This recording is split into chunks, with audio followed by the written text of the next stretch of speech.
Bismillahirrahmanirrahim. Assalamualaikum warahmatullahi wabarakatuh.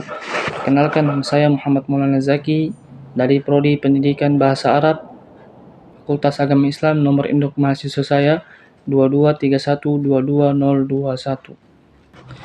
Baiklah, pada kesempatan kali ini saya akan membahas dua materi ulumul Quran. Yang pertama, rasmul Quran. Arti rasm menurut bahasa adalah athar atau bekas dengan sinonim lafal khat, kitaba, zubur, satar, dan rakam. Rasm terbagi menjadi qiyasi atau rasmi atau rasmu infa'i yang menggambarkan lafal menggunakan huruf hijaiyah dengan standarisasi ibtida dan waqaf, serta istilahi rasmul Al-Quran yang merupakan ejaan tulisan Zaid bin Thabit dan kawan-kawan untuk al-masahif al-Utsmaniyah.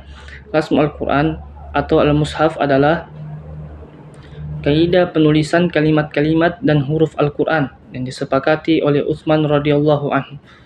Pada awalnya, mushaf para sahabat tidak mengikuti pola penulisan standar karena ditulis untuk kebutuhan pribadi.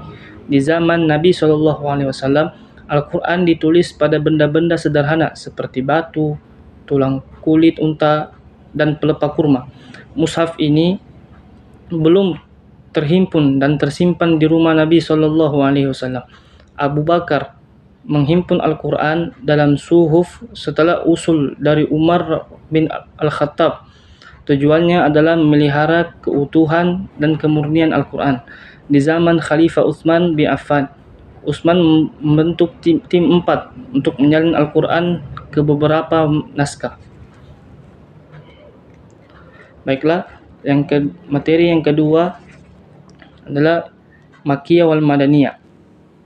Istilah Al-Makki berasal dari Mekah atau Mekah, sedangkan Al-Madani berasal dari Madinah. Dengan tambahan ya nisbah ini menghasilkan Al-Makki atau Al-Makkiyah untuk berhubungan dengan Mekah, dan Al-Madani atau Al-Madaniyah untuk berhubungan dengan Madinah. Secara harfiah, Al-Makki atau Al-Makkiyah berarti yang bersifat Mekah atau yang berasal dari Mekah, sedangkan Al-Madani atau Al-Madaniyah berarti yang bersifat Madinah atau yang berasal dari Madinah. Ayat atau surat yang turun di Mekah disebut Al-Makkiyah, sedangkan yang turun di Madinah adalah surat Al-Madaniyah. Ciri-ciri Makkiyah dan Madaniyah. 1. Makkiyah. Makkiyah mengandung ayat-ayat sajadah. Kedua, terdapat lafal kalla. Yang ketiga, seruan dan kalimat ya. Contohnya ya ayyuhan nas atau wahai manusia. Keempat, tema kisah para nabi dan nabi umat terdahulu. Yang kelima, berkisah tentang Nabi Adam dan iblis kecuali surah Al-Baqarah.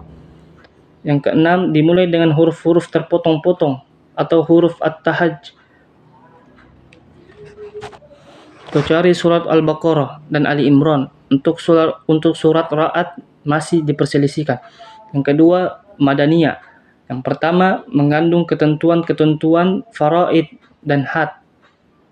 Yang kedua, sindiran terhadap kaum munafik, kecuali surat Al-Ankabut.